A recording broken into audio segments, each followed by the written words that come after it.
കൊഴുപ്പകറ്റി ഒതുങ്ങിയ wire വേണോ? ഈ ഭക്ഷണങ്ങൾ കഴിച്ചോളൂ. ശരീരഭാരം കൂടുന്നതും വയർ ചാടുന്നതുമെല്ലാം നമ്മളിൽ പലരെയും ബുദ്ധിമുട്ടിക്കുന്നുണ്ട്.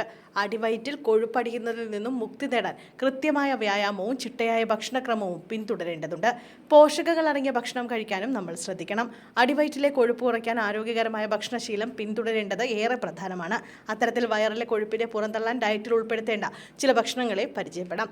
ബെറിപ്പഴങ്ങളാണ് ഇതിലൊന്ന്. ഫൈബറും ആൻറ്റി ഓക്സിഡൻറ്റും വിറ്റമിൻ സിയും ധാരാളം അടങ്ങിയ ബെറിപ്പഴങ്ങൾ കഴിക്കുന്നത് വിശപ്പ് കുറയ്ക്കാനും വണ്ണം കുറയ്ക്കാനും സഹായിക്കും. പ്രത്യേകിച്ച് ബ്ലൂബെറി ഫാറ്റ് പുറന്തള്ളാൻ സഹായിക്കും. അടുത്തതായി നട്ട്സാണ്. ഫൈബർ, ആരോഗ്യകരമായ കൊഴുപ്പ് തുടങ്ങിയ അടങ്ങിയ ബദാം, വാൽനട്ട്സ് തുടങ്ങിയ നട്ട്സുകൾ ഡയറ്റിൽ ഉൾപ്പെടുത്തുന്നത് വയറ് കുറയ്ക്കാനും ശരീരഭാരം നിയന്ത്രിക്കാനും സഹായിക്കും. അതുപോലെ തന്നെ അടിവയറ്റിലെ കൊഴുപ്പ് കുറയ്ക്കാൻ ആഗ്രഹിക്കുന്നവർ കഴിക്കേണ്ട മറ്റൊരു ഭക്ഷണമാണ് മുട്ട. മുട്ടയിൽ ഉയർന്ന പ്രോട്ടീൻ അടങ്ങിയിട്ടുണ്ട്. മാത്രമല്ല അവശ്യ അമിനോ ആസിഡ് ല്യൂസിൻ പോലും അടങ്ങിയിട്ടുണ്ട്. ഇത് കൊഴുപ്പ് കത്തുന്ന സംവിധാനത്തെ ഉത്തേജിപ്പിക്കുന്നു. മുട്ടയുടെ മഞ്ഞക്കരുവിലെ കോളിൻ സാന്നിധ്യം കൊഴുപ്പ് അടിയുന്നതിനെ തടയും. അതുപോലെ തന്നെ പ്രോട്ടീൻ ധാരാളം അടങ്ങിയ പച്ചക്കറികളിൽ ഒന്നാണ് ചീര. അരക്കപ്പ് ചീരയിൽ 1 ഗ്രാം പ്രോട്ടീൻ അടങ്ങിയിട്ടുണ്ട്.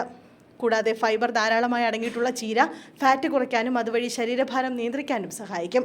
കോളിഫ്ലവർ കഴിക്കുന്നതും വളരെ നല്ലതാണ്. പ്രോട്ടീൻ്റെ നല്ല സ്രോതസ്സായി ഇതിൽ കലോറി വളരെ കുറവാണ്. ഇത് വയറിലെ കൊഴുപ്പ് കളയാൻ ഗുണം ചെയ്യും. ഫൈബറിനാൽ സമ്പന്നമായ കലോറി കുറഞ്ഞ പച്ചക്കറിയായ ക്യാരറ്റും ഡയറ്റിൽ പതിവാക്കാം. ചർമ്മത്തിൻ്റെ ആരോഗ്യവും ഇത് മെച്ചപ്പെടുത്തും. ബീട്രൂട്ട് കഴിക്കുന്നതും വയറിലെ കൊഴുപ്പ് കുറയ്ക്കാൻ സഹായിക്കും. കലോറി കുറഞ്ഞ ഈ പച്ചക്കറിയിൽ ധാരാളം വിറ്റമിനുകളും നാരുകളും ആൻറ്റി ഓക്സിഡൻറ്റുകളും അടങ്ങിയിട്ടുണ്ട്.